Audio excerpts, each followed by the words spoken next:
नमस्कार. आशा सेविकांच्या मानधनात अखेर 5,000 रुपयांची वाढ. मानधनवाढीसाठी गेली अनेक वर्षे आंदोलन करणाऱ्या आशा सेविकांना मोठा दिलासा मिळालेला आहे. त्यांच्या मानधनात 5,000 रुपये वाढ करण्यास अखेर शासनाने मान्यता दिलेली आहे. या निर्णयामुळे आता आशा सेविकांचे एकूण मानधन 13,000 रुपये इतके झालेले आहे. सध्या स्थितीत 72,000पेक्षा अधिक आशा सेविका कार्यरत असून आशा सेविकांना आता या निर्णयाचा मोठा लाभ मिळणार आहे. आशा सेविकांना दरमहा 5,000 रुपये मानधन देण्यात येत होते. गेल्या नोव्हेंबरमध्ये त्यात 7,000 रुपयांची वाढही करण्यात आली होती.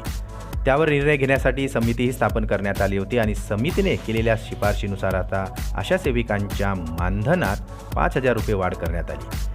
केंद्र शासनाच्या स्तरावरूनही आशा सेविकांना 3,000 रुपये मानधन दिले जाते. त्यामुळे आता आशा सेविकांचे एकूण मानधन 13,000 रुपये झालेले आहे. नोव्हेंबर 2023 पासून ही वाढ त्यांना देण्यात येणार असल्याचे स्पष्ट झाले.